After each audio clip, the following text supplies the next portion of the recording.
So Babbel, the language learning program that you probably heard about, there's many of these out there. They discovered some devastating news when they discovered their ads were being run on Tucker Carlson's show. So they responded swiftly, as Babbel USA tweeted. If you saw our ad on Tucker Carlson's show, you're right to be upset. We are too. While we did place our ad with Fox, we did not know it would air on a show so repugnant and at odds with our mission and values. We are blacklisting the show going forward, and they concluded by saying we are deeply sorry. That's a nice way of talking about, or a particular different way of talking about how upset they were about what happened. And of course, it's blown up on Twitter. You're gonna get some people that were boycotting. Oh, I'm never gonna use your language program again. So in that also, Tony Poznansky on Twitter jumped on this and he said, MAGA is now going to boycott Babbel by not completely learning English. This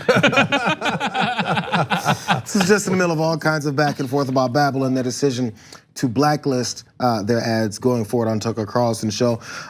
So the Fox News spokesperson also came out and they had to fire back to make sure that the audience knew where they stood. In saying, the millions of unduplicated voters watching Tucker Carlson Tonight are extremely valuable to our advertisers. Our audience is not only deeply loyal to the brand, but to our top tier partners as well, of which Babbel is not one. We will not allow voices like Tucker Carlson's to be censored on agenda-driven intimidation efforts from the intolerant partisan activists, Media Matters, Sleeping Giants, and MoveOn.org, because Media Matters was in the middle of this, whose only goal is to silence conservative thought they don't agree with. Okay, so let's begin to keep it real. So first of all, you said unduplicated voters.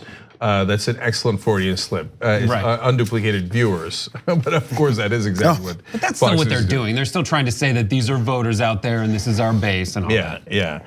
So and they say unduplicated viewers. They're like, oh yeah, on the internet you're not sure. The same person could be watching 2 videos. We have unduplicated viewers. You think there's people just shut off the TV after Tucker's done? No. It's the same people watch the same tired arguments all day long. That's right, and then they'll say, oh yeah, and then Ingram also has several million unduplicated viewers. No, they're duplicated. They're the ones who are watching Tucker. Also, that is so mean to the twin community.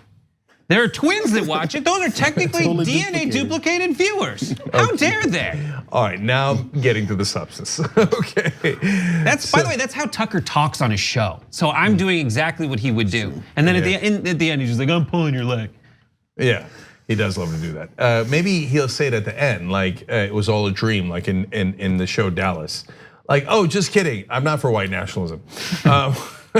So one of the things that Babbel was concerned about was when Tucker Carlson said we have an immigration crisis in this country. Okay, that's normal. And then said it makes the country, immigrants do, poorer and dirtier and more divided. No, you make us more divided. And the Statue of Liberty doesn't say give me your incredibly wealthy and people who wear bow ties. Okay, it says give me your tired and poor, your huddled masses. Tempests tossed to me. Yes, tossed to me, etc. So it literally asks for poor people, the huddled masses, etc. And we lift our golden lamp by that door. And so and by the way, when the Irish came in, you know what the top complaint was? They're poor and they're dirty. Oh, I mean, Jesus Christ, they came from a famine. They came from the potato famine. We don't want those poor, dirty Irish here. And so we've been through this 1,000 times. And so Babbel went extra length here to say, no, not buying it, literally, in this case. I use that phrase ironically. It's what Bill O'Reilly used to say all the time. There'd be a guest who would make a factual point and he'd be like, not buying it. Okay, so in this case, Babbel's saying literally, no, I don't want to buy your advertisers, or your advertisements. I'm not interested, and it's bold. And look, this is a trend, and there's a reason for the trend, and that's the most important part of this story. Now, Nike comes out and goes, you know what? I made up my mind about Colin Kaepernick.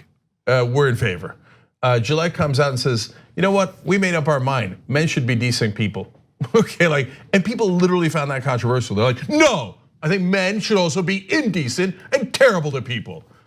Okay, apparently that's controversial. But for a lot of these brands, including Babbel, they're now saying, we don't find it controversial to say you should be a decent human being and you should not denigrate people based on their race, religion, etc.